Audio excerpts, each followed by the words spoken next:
All right. Well, we're live once again on Spirits of the Material World. Um, and today's guest is Mark Mustian. Mark, how are you? How you doing? Nice to meet you. Yeah, you too, Sean. Thanks. Mark's down in Tallahassee. Mark, I was just telling Mark, he's kind of multifaceted. He's hard to define in one sort of specific area. So, Mark, I'm going to give you a little intro. All right. And you're going to hopefully keep me honest here and tell me if I go astray. But you're based in Tallahassee. We just discussed that. You're an attorney, a former city commissioner. I am. Obviously, you're an award-winning novelist and the founder of one of the most unique literary festivals in the country. Your novel, The Gendarme, did I say that correctly? Yeah, you did. All right, is a haunting story, a memory of guilt, love, set against the backdrop of Armenian genocide. So that's really going to be interesting to hear a little bit about. And it became an international bestseller, and it's published in over 10 languages. Does that sound pretty accurate? Probably more at this point. That's right on the money. All right, and then you have or your latest novel, Boy with Wings, a Southern Gothic tale. Well, that's right up the Spirits of the Material World alley, right there. That's right. Of a boy born born different in a Depression era South, and that just won a grand prize at the Fiction from the Next Generation Indie Book Awards. And again, if that's not enough, Mark is the founder and president of World South Festival of Literature and Music in Tallahassee, now in its 12th year. Congratulations, by the way. Yeah, thanks. Awesome. And it's next weekend actually. So we are in full festival mode here at the moment. So you have authors, musicians, you come together, and it sounded like it's pretty unique. Can't think of anything like it. Is there anything like it in the United States? No, there's really not. I mean, if you Google book and music festival, we're the only thing that comes up. Somebody told me, oh, there's something sort of like this in England, but I've never really found it. And so yeah, we just, this is year 12. And, wow. When we first started this, I was, I'd had the novels published and I got invited with the Gendarme. I got invited to speak at these literary festivals around the country. And I'd never been to one. And they were totally cool. And there was all these people excited about books. They're free. So I went to the Southern Festival of the Book in Nashville. I went to the South Carolina Literary Festival in Columbia, the LA Times Book Festival. And so I was on the city commission in Tallahassee then. And I said, we ought to do something like this in Tallahassee. But I needed to get off the commission in order to do that and have the time to do it. And so I did. I didn't run again. And we started this festival. And we sort of said, well, rather than being the Tallahassee version of the South Carolina Literary Festival, why don't we try and do something different?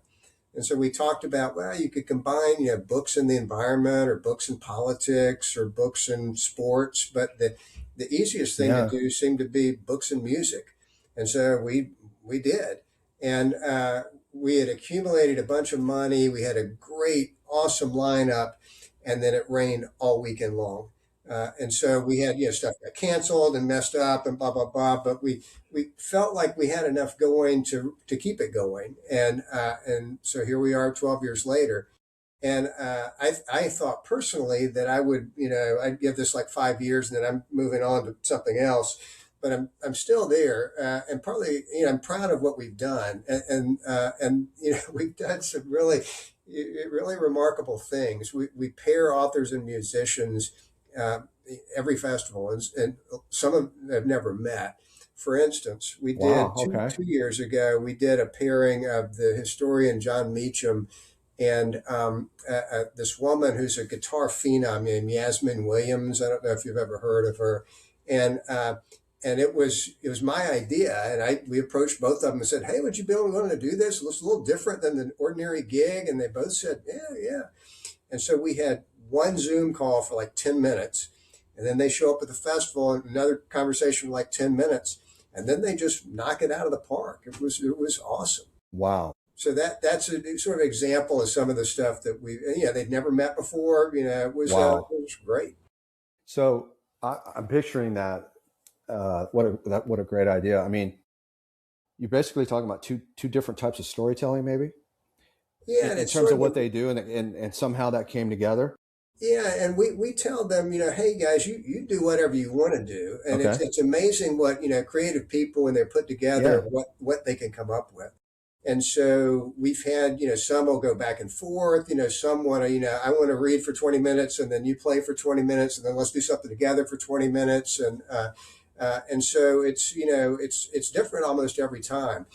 We've had, we try and have cookbook authors every year, and we will have somebody prepare some of their dishes to hand out to the audience, and then we paired them with musicians. And so that's been a lot of fun. They've come up with new songs about. There's a song a guy came up with called "Pickle Baloney." It was like it was great. So anyway, it's been it's a lot of work, but it's a lot of fun.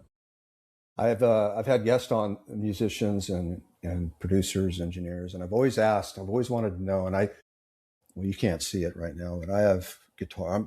I love music. I'm in my what's called music room right now, and I can't play very well, but I like to play.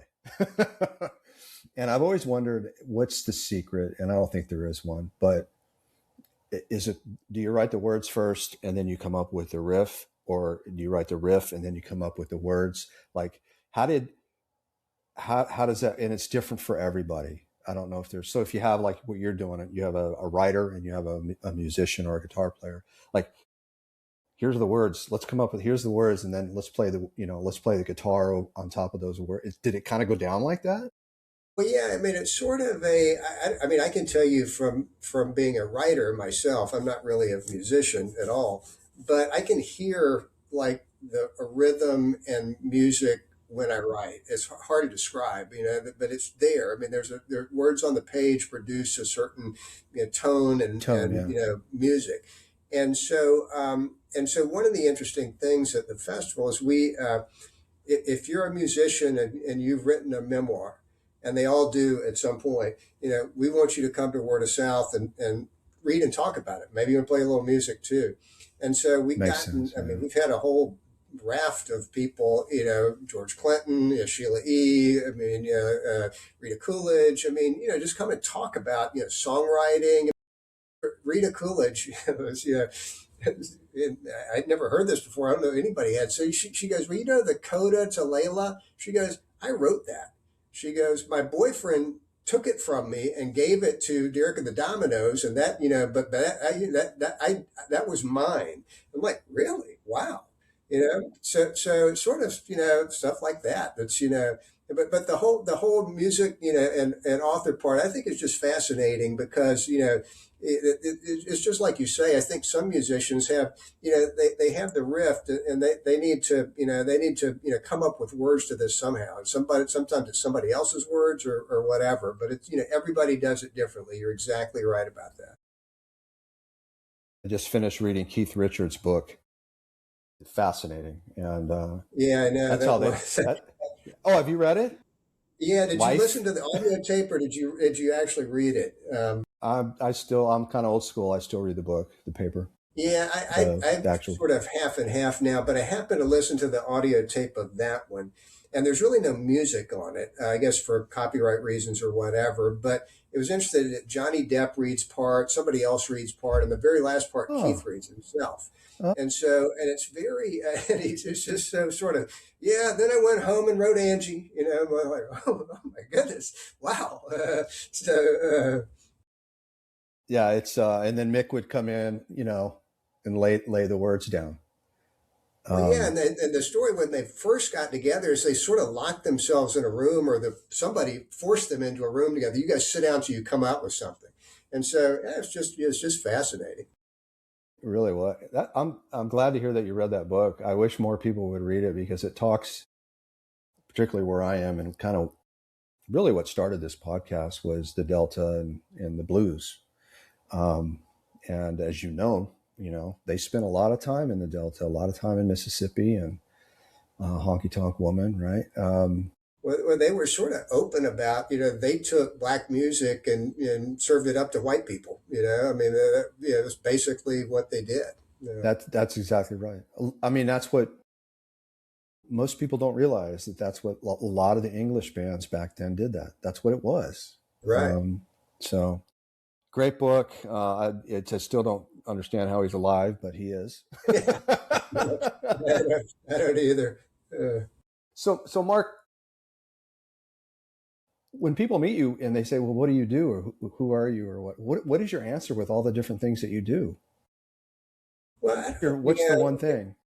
It's I've had people ask that before, and sometimes I tell people at times that I don't feel like I'm doing any of it very well, because I'm sort of spread across different things. But I don't know. I've been fortunate to be able to do things. So, I have law partners who are willing to let me do stuff and still stay in the law firm. I was fortunate to be elected to office, and glad I did it, and glad it's over. Yeah. And so I've tried to, I don't know, your life, as life goes on, I never thought I would be a writer. When I was, 13, 14, 18, I wanted to be a lawyer, and I am a lawyer. But I had sort of, I don't know if it's like early midlife crisis or something, and I kind of decided after 10 years of practicing law, man, got to be more than this. And so I decided I wanted to try and teach some and maybe run for elected office and try and write a book. And eventually I did all three of those. And I taught for a couple of years at the community college here, and that was enough to cure me of wanting to do that. And then, in a fit of insanity, I ran for office and was elected, and that was fine. But again, glad it's over.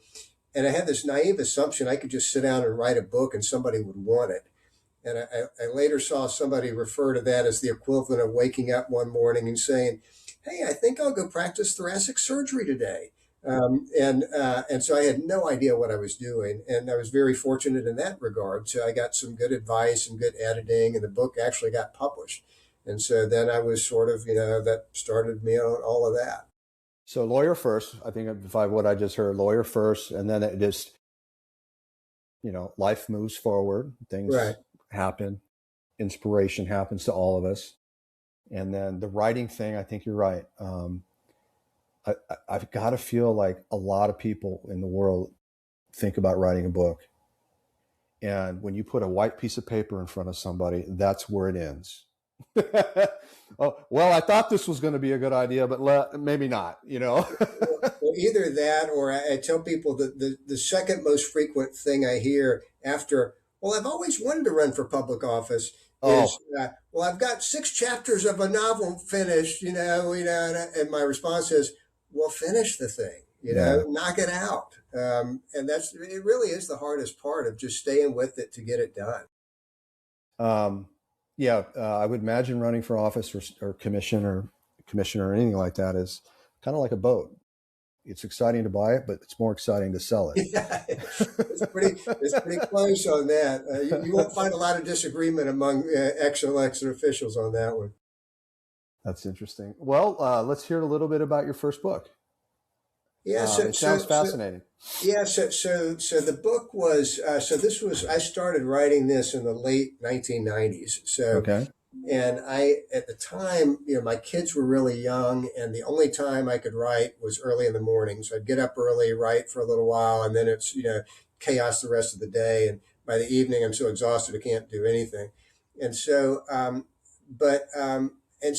had this idea for the novel, and it's still a great idea. I had cause to look back on that book a couple of years ago and read some of it. And I remember thinking, well, some of this is like, hey, this is pretty good. And then some of it I go, I think I've improved some since then. But the basic story is it's about a woman, a black woman who claims to be Christ returned. And this reporter that follows her around and tries to see, is she or isn't she? And I still think the whole concept is great because, if you're a Christian, Jesus wasn't exactly what people were expecting the first time. So why would you think that would be that way in time number 2? And I can, you can sort of, if not predict, some people would be, yes, yes, yes on this, and some people would say absolutely not. So I just thought it was an interesting thing to work with, and it got published and did okay. Wow. Well, and so what was your, at the time, what was your inspiration on that one? What? I don't really remember that I was raised as a Southern Baptist, and Yeah. when I got married, my wife told me that I was welcome to join the Lutheran Church because she had no intention of becoming a Southern Baptist, and so I did, and that was a whole different experience. And I taught Sunday school in the Lutheran Church for a decade of the children and young adults, and I remember thinking, if the church people really knew what I thought, I'd probably be kicked out of the church, much less teaching the children. But it's always interesting to me, the whole religious aspects of everything. And one of the things we did when I was a Sunday school teacher is we'd take the kids around to different churches, just to experience it. We went to a Catholic mass, we went to a synagogue, we went to a Muslim facility, we went to an African American, and just how some of it's very much the same, almost the same schedule and lessons and everything, and then some of it's very different. And so, anyway, it was just it's interesting to me to see that a Unitarian church. I'd never been to one. And my daughter was about 15. She goes, "Dad, did they ever mention Jesus in there? I never heard it." And I'm like, "I don't believe they did." So, but anyway, that was some of the just sort of thinking about different aspects of that whole equation. Very interesting. And to your point, uh, I think we're all climbing the same mountain. There's just different ways to Right. climb it. No And, question. I agree completely. and then what was next in terms of your book writing? Was Well, it it the was gendarme? so that yeah, and this may be more information than you want. So cut me off No. at any point. Yeah, no. So I never had an agent. I didn't have an agent to get the first book published. It was published by a regional press in Florida. And I remember meeting. It was a husband and wife that sort of ran that, and they came up to Tallahassee, and we had dinner. And they said, "Oh well, now that you've been published, it'll be easy for you to get an agent." Not so. Uh, and so, and back then, I mean, the way you got an agent was there was like a telephone book with, with all these different agents and different things they were looking for. And then you sent these letters that were called query letters. They're basically sort of cold call letters. Here's who I am. Here's what I've done. And so, and even though you sort of prepare yourself mentally and emotionally for rejection, after about 20 or 25, you start to go, well, maybe this just is not that good. And so with the second book, so my heritage is Armenian way back somewhere, and I never knew much about it. And people would ask me, if your name lives in ends in IAN, generally it's a sign of an Armenian. It's a patronym for son of somebody. And so, and all my life, people have asked me, "Are you Armenian?" They'd see my name, and so I said, "Well, yeah, I think so. I don't really know." And so so this guy, we were having a party one night. This guy asked me the same thing. I said, "Same thing. I don't know." And he goes, "Well, have you read this book, The Black Dog of Fate?" I'm like, "Well, I never heard." And so I picked it up and read it. And it's the author, Peter Balakian, sort of, coming to terms with his family's history and the Armenian Genocide, which I knew almost nothing about. And so I said, well, I might be interested in trying to write something about this. And if nothing else, I'll learn something. And so I did a lot of research into this, and it's very, very difficult stuff because there's the story itself is so horrendous about what happened that I'd have to sort of do it in little pieces. But I had come up with this novel, and I had a friend here in Tallahassee who had had some success as an author, and he was kind enough to refer me to his agent. And so I send the manuscript to the agent, and he calls me and says, well, hey, he goes, I was only going to read 15 pages of this, but I wound up reading the whole thing. And that novel has a sort of a current day part and a historic part. And the current day part's set in the U.S. in Georgia, in southern Georgia. And so he said, the historic part of your book is awesome, but the current day part, you got to change the whole thing. And I'm like, oh my God, I've been working on this for, over a year. But I go change the whole thing, half the book. It takes me like 9 months to do it. And I sent it back to him, and there's no response, no response. Then finally he comes back and says, "Yeah, I'm just not excited about it enough to do it." I'm like, "Oh my God." So but I kept that version of the book. I thought it was a better version. And then I go back to the query letters, and I'm on about number 80. And I got the guy, 80. my agent, who I was at a cocktail party one night. This guy had asked for an exclusive on the manuscripts. I'd sort of gotten the word back that he liked it. And so I see this, it's a New York number. I said, well, let me step out and take this call. So he says, hey, Mark, it's Scott. He goes, and I said, well, hey, I understand you like the manuscript. He goes, no, I love the manuscript.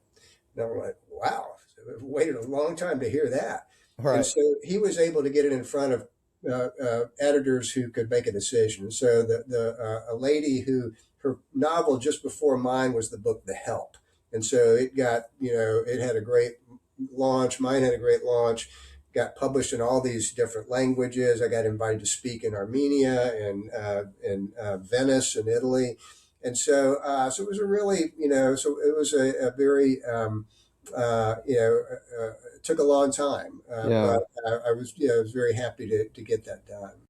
Yeah. Overnight success takes many years. Right, exactly. And dealing with rejection. You said something like 80 times, and then all of a sudden you found somebody who actually loved it, Right. versus all that. So there's the process that you went through. Tell us a little bit about the book itself. And Yeah, so the book, and I think one of the reasons that the book did so well, it was different in a certain respect. So this in the book, it's the story. The book opens that there's this 92-year-old guy in South Georgia, and he has a medical issue, and he had fought in World War I and been injured in the war, and he'd fought for Turkey as part of the Ottoman Empire. And he had a head injury in the war, and had lost a lot of his memory, and so was eventually married an American woman, moves to the U.S. And then when he starts to have this medical event in his 90s, he starts to remember stuff that happened back then. And he was a gendarme, a policeman that was escorting these people out of the country. And what happened in 1915 was that the Armenians were Christians and the Turks were Muslims, and the Turks are at war with Russia and with eventually the United States and Great Britain, and so they were very suspicious of this minority within their country that they felt like was maybe not loyal, and so they killed most of the men and forced the women and children to march out of the country through the desert. And so that's the genocide. And so in my story, this guy, he's a gendarme. He's escorting these people out of the country, and he falls in love during that march with one of the Armenian women that are on the way, and it's a woman. She has mismatched eyes, and so that's a large part of the story. And the publisher, when they did the book, I'd have to rotate my camera around for you to see this, but maybe I can do that. So this is the cover of the book, and the way they did it, they wrapped the whole cover. So on the back cover, ah, she has one color eye, and the front cover, she blue on the front, green on the back. So anyway, so it was. And then, so he gets to Syria, which is where all these people went, and then they become separated, and then he gets pulled back by the Turks to fight, and then gets injured and sort of lost track. So when he starts remembering this, he's remembering her, and can I wow. find her? What happened to her? Yeah. All this. So that's sort of the setup for the book, and it's a little different because it's a little bit of an allegory for Turkey itself, who is denied all any that this ever happened. And so it's sort of this guy is sort of like, well, he tried to forget this for 70 years, but in the end it all came back. And so I think that's part of writing from that point of view really hadn't been done before. Most of the books about the genocide are survivor stories of people that made it out, and so this was a little different in that regard. And so how was it received? Was it received differently depending on where? Yeah, I mean, it did extremely well, really all over. I Okay. mean, it did. So it was published, in in Armenia, but eventually in Turkey, which I It didn't think would was. ever happen. Yeah. And I never heard of how it, went or anything like that. I've not been been to Turkey since the book was published. I've been through the airport, but before the book was published, I did go there because one of the first things the editor asked me says, "Well, have you ever been there?" I said, "Well, no," but I told myself, if I get the book published, I'm going. So between the time when I signed the contract and when the book was published, I went to Turkey and to Syria, and I was glad I did. So I went with a couple of friends of mine, and and the whole story of this is, we went into Syria, and there's a no man's land between Turkey and Syria. Still, I assume it's still this way. There's several miles, and there's taxis that sort of ferry people back and forth. And so we get, there, all our people, and we're four of us. We get over to the Turkish side, and one of the guys that was with us had gotten a new passport between the time we had signed up and when we showed up at the border. And the Syrian people assumed he had been to occupied Palestine, in their terms, and tried to hide it. And so they wouldn't let him in.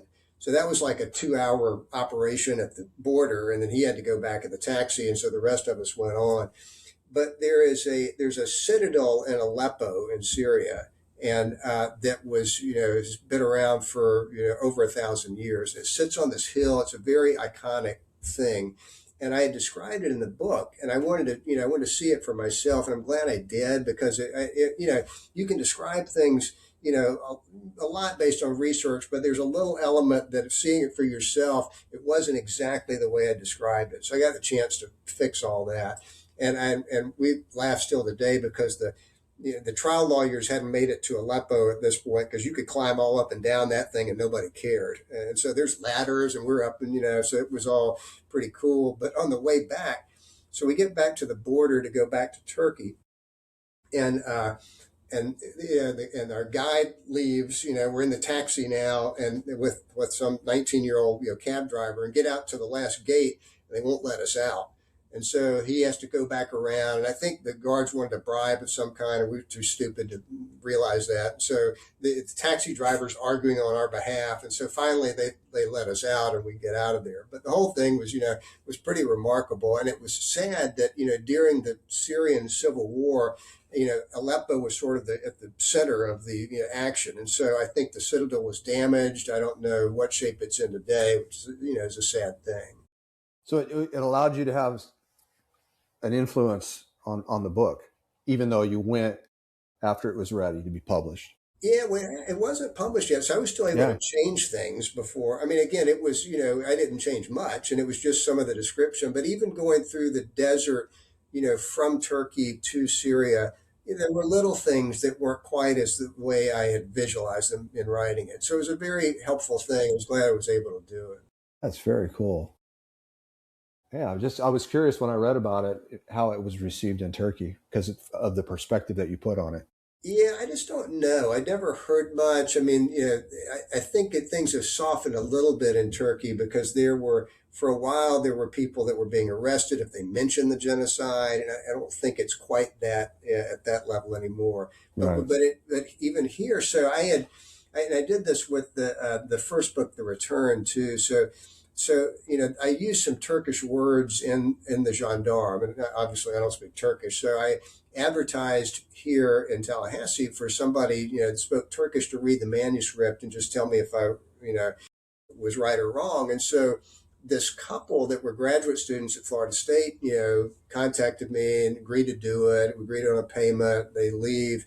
They come back a few days later and say, we can't do this. We'd get in trouble for this. Really? Yeah. And so I finally found somebody else that would do it, another student, and I asked him about it afterwards, and I said, well, were you offended by this? And he said, well, not really offended, but he goes, Turkey is moving. This is ancient history. Turkey is moving past this. And I think it's a little bit about, I don't know, people in the U.S., a lot of feel about slavery. Hey, that was 100 years ago. This is now, we're moving forward. And that's, maybe easy to say if you're the ones that weren't, suffering back then. But that was, it was very interesting in that regard. I was wondering if there were some parallel lines as you were going through the process. Yeah. Very interesting. I have a friend through work in Turkey, and but I've never been there. And It's beautiful. I mean, yeah, we spent a little time there before going to Syria and went to Cappadocia, which is where and they have these. We stayed in a cave hotel because there's all these caves where Christians there, hid from people. They wow, had big, sort of, yeah, deep things they could get down into. But the people back then, I think, were, about 5'6" or so. I kept scraping my head on the top of the cave hotel. But it was it's a beautiful place. It was very, very cool to go there. yeah. Were you so when you were there? Were you research minded? Were you looking for? I don't know if you'd find books on it, or were you looking for historical artifacts or anything about it? No, it was just more the physical sense of being in Physical, the yeah, places I described. Like the guide, I mean, we had excellent guides in Turkey, and a young woman, and they have to go to guide school for some period of time, and it's a profession. It's not just a sideline. right, But she didn't want to talk about genocide. That was yeah, the other thing she didn't want to talk about was the movie. Slipping my mind with Brad something, the famous prison escape movie in Turkey, Midnight Express. mm, So we passed what looked like a prison. We're like, oh, it's like Midnight Express. Nah, didn't want to talk about that at all. So anyway, that was interesting. that is fascinating. So what was next for you on the book? Well, so my third novel was Boy with Wings. Boy Came with out Wings, yeah, last year, and so that book is a story of a boy he's born with these strange, sort of appendage things on his back, and he ends up in a freak show traveling the South in the 1930s, mm, and so the book touches on issues of race and religion, but more than anything about what it means to be different, and which I think resonates in this point in time. And I had done a lot of research about sideshows and freak shows. And I had a lot of people ask, "Well, why are Mark? You seem like such a normal guy, and here you like read all this dark stuff." But I just I don't, maybe it's from going to the North Florida Fair when I was 10, and they have the big lurid signs, see the world's smallest horse, or wild man from Borneo or whatever. And so I did a lot of research, read, and there, a lot of those, circuses, sideshows, wintered in Florida, and there's museums, down the west coast of Florida. There's a sideshow museum and stuff like this. So right, I had, and there's several, there were several documentaries. There's a little town down there called Gibtown that's mostly kind of circus freaks, that they ran the diner and all this stuff. But and then there's a movie. I don't know if you've ever heard of this called Freaks came out in the 30s. It's a guy named Todd Browning did it, and it's sort of a benchmark for people to kind of go back to. And the story of that was sort of these. It's this sideshow that the owner is mean to these people, and they sort of take over. But they had all sorts of very human oddities in that show, and so that was all influences on this. And I tried when I was writing the book, and even after it was done, I wanted to interview a current sideshow performer, and there aren't that many sideshows anymore. yeah. I was going to And say, of all things, I see where there's a sideshow coming to Tallahassee. I'm like, oh my goodness! So I sign up for the VIP experience where I can meet the performers and all this, and then they cancel it. And then I see it rescheduled, So I said, all right, so same thing. I'm at the VIP thing. I go out there to this place and they go, oh, you're not here for the sideshow, are you? Yeah, they canceled that. But I got the name of this guy sort of through all that and got his email address and emailed him about, hey, would you be interested in, by this time my book was being published. I said, would you be interested in maybe appearing with me and let me just interview you at a bookstore, and after several tries, he eventually got in touch. I said, yeah, he'd be willing to do that. And so his stage name is Short E Dangerously. and he's a half man. His body ends at the bottom of his rib cage, and he walks on his hands or gets around on a skateboard. And so, and when we finally made contact, I said, "Well, I just want to ask you what your life is like. I mean, when you walk in the room, everybody here is looking at you because you look different." And he said, "Yeah, I'll do it." And he said, "Well, you want me to perform?" I'm like, "Oh, what kind of performance?" And he says, "Well, I can do the push-ups." And he goes, "And if that gets the crowd going, I can do a handstand. And if I really want to blow the roof off, I'll do a one-armed handstand." I'm like, "Oh my God." And so he goes, and then he says, that game with the cups where you put a ball into the cup and you have to guess which one it is. And he said, "Well, I do that, but I put a spike under a paper cup. And then I slam my hand down on the ones that don't have the spike."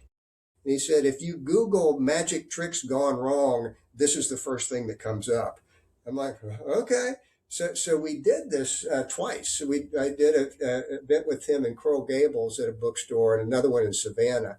And I really enjoyed meeting him. He was a very sort of regular guy in some extent. He says, I'm not a, trying to be an inspiration. I'm just a guy that gets by, and he had said he traveled all over the world with the sideshows, and he, learned how to breathe fire and sword swallow, because anymore you can't just be a human oddity, you got to do something. You got to be a performer, not just somebody look at you because you've got some deformity. And so he, but he said it wore him out, and he got really sick, and he decided after that he couldn't do it anymore. So for the last 10 years ago, he's been a DJ at a strip club in Daytona. And so when he had lunch with my wife and I, he said, "Well, this is probably the most normal conversation I've had in a long time." I bet. So anyway, but it was a lot of fun. It was a super guy, and it was, very interesting stories. He says there's statues of me all over the world. There's one in Budapest, one here, and so it's like, wow, this is really cool. Well, we grew up kind of like, I don't know, as a kid and stuff. There was the circus. There was always the circus, whether it came to town or you went to a big circus. There's books you read as a kid about the circus and the freaks. Yeah. The fat lady, the giant, the big guy, or, like you said, blowing fire, swallowing the swords, doing the tricks, or, all that stuff just seemed, and I never really thought of it, but you're right. It all just kind of went away. Yeah. And I found this book of this, it was sort of this guy was a cultural psychologist or something. And he had all these theories about why people were sort of, just sort of infatuated with human oddity. And part of it sort of made sense to me, and then part of it didn't. So for one part, he said, "Well, as an infant, everyone's a giant." Perception. I said, "Well, I never really thought about that, but you're right." But then he had all this sort of, psychosexual stuff. I'm like, I'm not quite so sure about all that. But it was interesting, just trying to dig into all of that, because people, again, have asked me, "Why did you write about this?" I said, "Well, I don't know. It's just sort of a, the way the book is structured is a little bit different too, because I redone this, or the way it's structured is that the boy Johnny is his name. All of his chapters are written from a third person point of view. So there's a little bit of distance between you as the reader and him. Whereas the other characters, and there's a number of them, they're first person. So there's, so that's, and I wanted it to be that you sort of learned about Johnny a lot from what these other people thought of them. Yeah. And they all sort of try to project them what they want him to be. One person's, convinced he's the Messiah, another person thinks he's the devil, another person wants to be him, and so it's all, so anyway, I've had several people tell me, "Oh, you can't do that. That won't work." And so I tried it different ways. I reversed that. I made them all third person, all first person. And finally I went back to the way I'd done it originally. And I'm glad I did. I think it worked out. That's interesting. Wow. You answered my next question, which was the inspiration being like, how did that come to your mind? I was just thinking too, as you were talking, we used to watch American Horror Story, Mm-hmm. and really one of the few ones I can remember was Freak Show. Right. I don't know if you watched that or not, but Yeah, I'm familiar with it, but I never watched it. yeah, it was basically what we're talking about here. Yeah, I don't know. I don't know if it would even be acceptable anymore in today's world. Well, again, what he told me is that there's sort of you have to perform. You can't just To be the strongest man in the world. Yeah. But he said, like, Ripley's Believe It or Not, said he does stuff there all the time because there's that element still of that a little bit that's there. Guinness Book of World Records, I would imagine. Yeah. Very interesting. And what see, that was what, last couple of years ago you wrote that? Last year, about this time, came out about a year ago. Okay. You got your next one in mind, or can you even say? Well, yeah, I'm sort of superstitious about talking about it, actually, because I whenever I would tell people that, like, well, what happened to the Revolutionary War novel? Because you never in the publishing world today, you never know what's going to get done or not. And that's an interesting topic just for a second, because that's changed a lot in the years I've been doing this. And I've had the experience now of The Return. The first book was published by a regional publisher, The Gendarme by one of the big five, and then Boy with Wings by an independent publisher. And so, when I first started this, I mean, self-publishing was kind of looked down upon. It was just that's a vanity thing. Nobody wants to do that. And that's changed, not completely, but it's changed. So my Boy with Wings was not self-published. I mean, they paid me. I didn't pay them anything. But still, with an independent press, you have to, everybody seems to think it's self-published. And I have to go, well, no, this is not self-published. There's nothing wrong with that. But, and so a lot of the marketing falls upon me as the author, which I accepted. I knew this would be this way. And I dedicated a fair amount of time and resources to promoting the book. But, is that really what I would want to be spending my time on if I didn't have to? Well, no, I'd rather be writing. Yes. It's just sort of a necessary evil. And I noticed, authors that are way published, millions and millions of books still do a ton of, just publicity and promotion for the book. I mean, it is what it is. And I think there's so many books out now because of self-publishing. I mean, I forget the number, but it's of a magnitude of many, many times what it was 10 or 20 years ago. And so the challenge is just sort of separating yourself from the crowd somehow, that there's so much out there, what's worth reading and what's not. And so there's a lot of reviewers now that people will pay attention to sometimes and that sort of thing. It's not just the New York Times bestseller anymore. No. In fact, there are very few people. I mean, it used to be there, every major newspaper almost had, book reviews and stuff. And now the New York Times and maybe one or two more do. I mean, there's almost nothing in that arena anymore. And there's plenty of independent reviewers that, and some that will, for a nice fee, will review your book. And so that sort of thing. I would imagine too. Well, so a couple books that I'm reading right now were just referred to me by friends and acquaintances, but I've gone to Amazon. I've looked at, obviously, when I think of Amazon, I think about when he was in his garage trying to distribute books. But I'm sure there's a platform. I don't know this, but I would assume that there's a self-published platform on Amazon. I don't know. What is it? So if I could digress just a little bit, because I'm really interested in, how you did this, how to write a book. So you spend a year, I'm going to make it up, but you spend a year or more. So you have a manuscript. I mean, you have your thoughts on paper. And you mentioned the queue, right? Getting into the queue and somebody sees it, likes it. Maybe it's just like a movie. You see a script, you like it. So they ultimately, if that works out, they ultimately then have writers or editors come in, and what are they doing to your manuscript?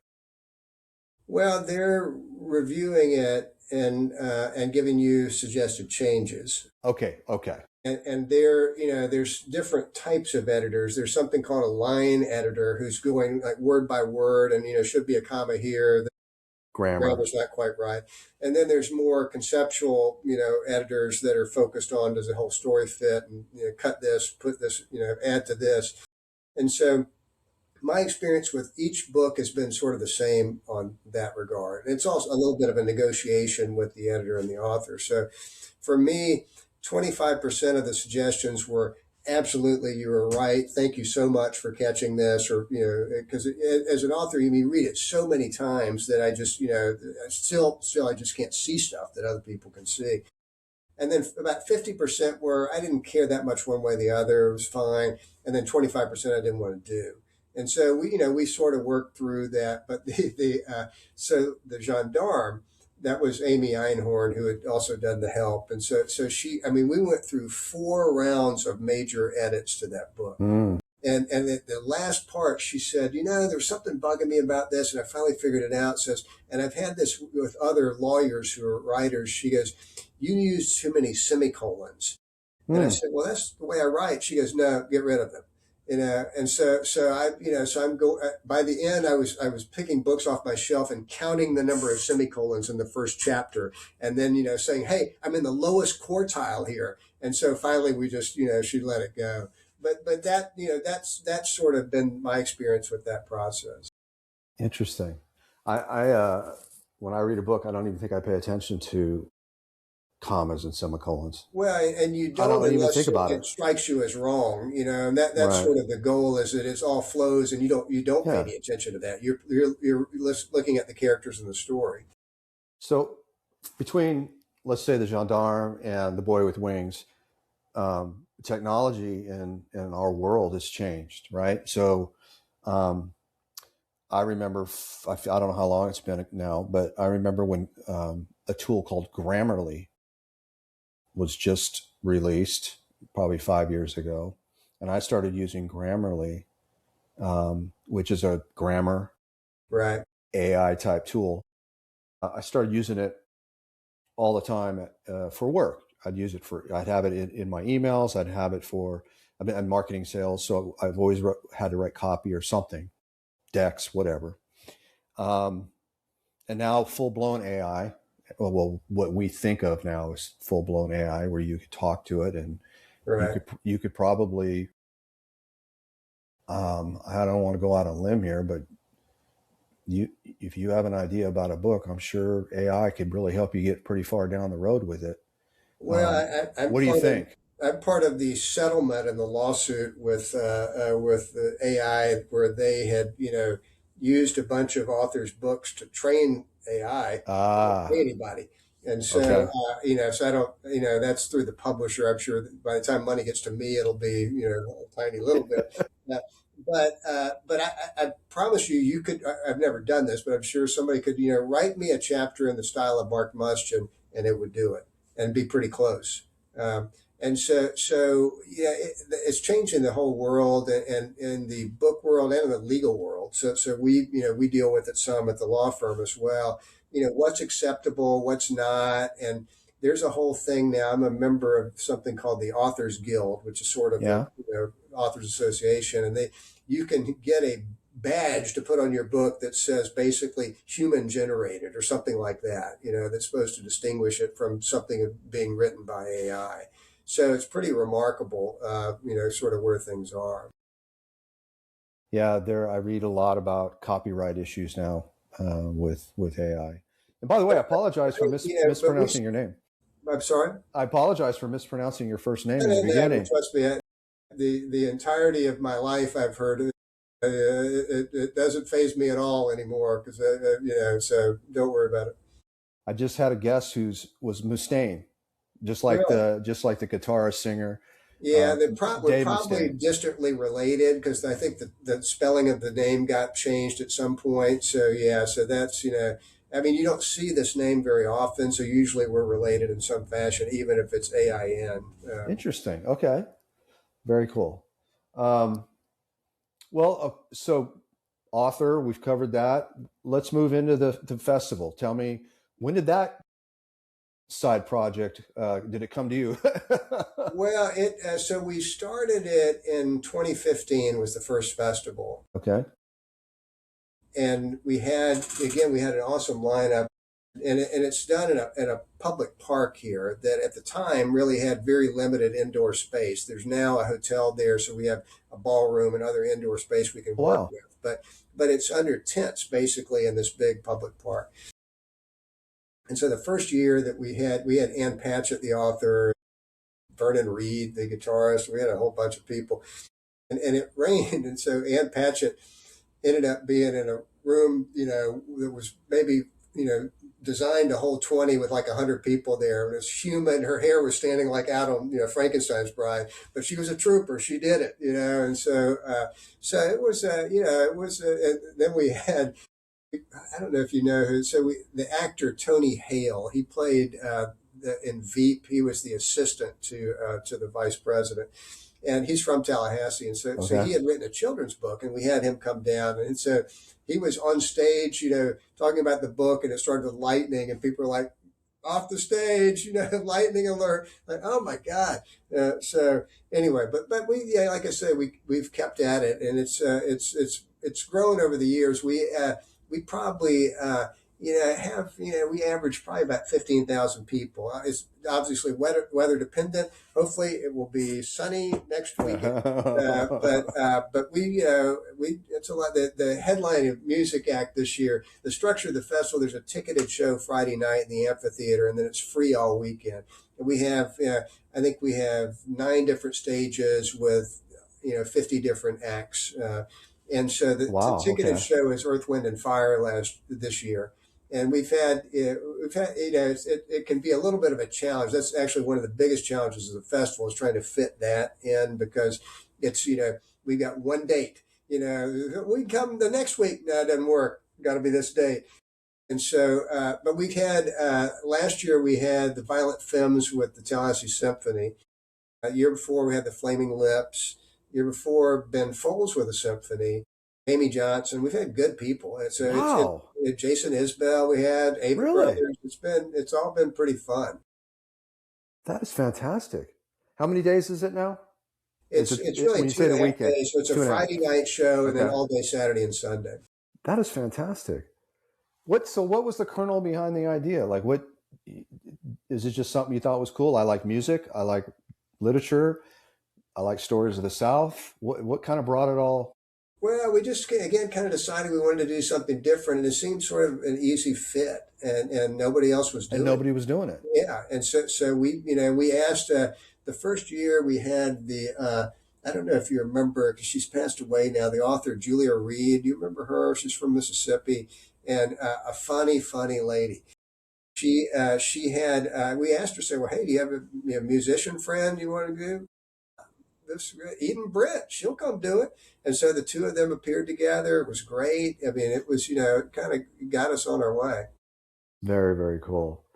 Do you try to focus on the culture of the South, or do you just, it happens to be in the South and it is what it is? Well, some of both. We try not to be completely, if you're from New York, and, we had James McBride down, who was awesome. That was good. But we've also sort of, we are in the South. And so we did one of the things I'm proudest of, we did a tribute to Muscle Shoals.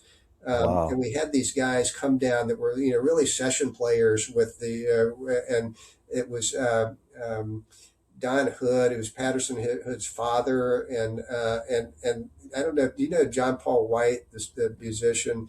He was with a group called the Civil Wars, and he's just a phenomenal singer. So they came down and did a tribute to sort of Muscle Shoals musicians. That was good. Wow. We did a tribute. Nat and Cannonball Adderley, the jazz players, are from Tallahassee. So we did a tribute to them. Members of their family came, saxophone players from all over the world. I mean, that was great.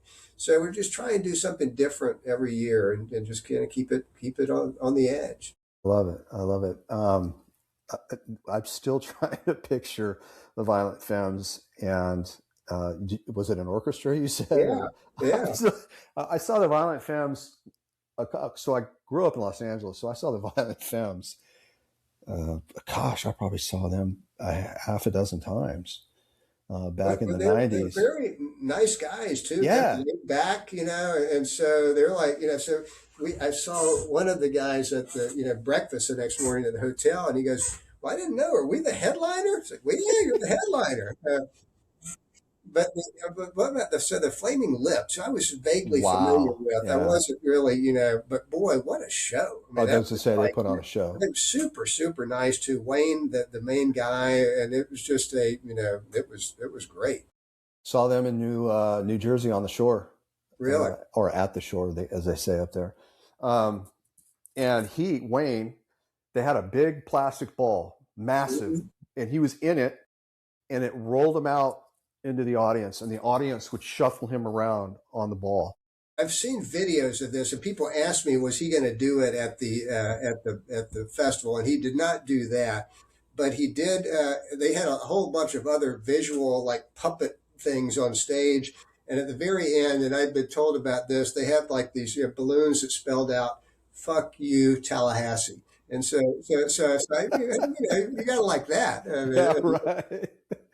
That's awesome. And then you got Earth, Wind, and Fire. I mean, come yeah, on. yeah. They played here. Was it last year? It was either last year or the year before. We went and saw them, my wife and I, and it was just as you would imagine. It was fantastic. No, I've seen them once before, but I'm just talking to the production guys about what all's involved with them coming. I mean, normally these bands, it'll be like two, bus and one, semi with their gear. There's like a total of six for Earth, Wind, and Fire. They said what, two just with the costumes. I'm like, really? So anyway, it'll be interesting. That's awesome. What? So you are you? What is your role? Were you the brainchild, and now you're actually the producer? And I mean, is it the Mark show, or do you got a Well, crew? Well, no. So we have a paid director, and Okay. I'm the president, and so I sort of, I'm involved still, probably more than I should be, because at some point somebody else has got to run with this if it's going to go. But and so what I do, at the festival is kind of solve problems, and hey, if there's an issue here, and I'll just kind of wander around and check, what are the crowds like? Is the band, are there any issues? Band sound good? And just sort of get a feel for how things are going. So that's if the weather's bad, that's a whole nother ball game, and we have Oh, rain venues now that we can move people out to, but that's a all hands on deck just to pull that off in terms of getting people where they need to go and that sort of thing. right. Sponsors. Yeah, so we're on the lookout. We'd love to get a national sponsor, Right. and we're probably about 50-50 private and public money in it, Uh and it's huh. a budget of about $500,000 to put it on. But we're really, we're on the lookout for national sponsors. So we're right now the community college here is the main sponsor of the event, and then we have various other and family memberships and that sort of thing.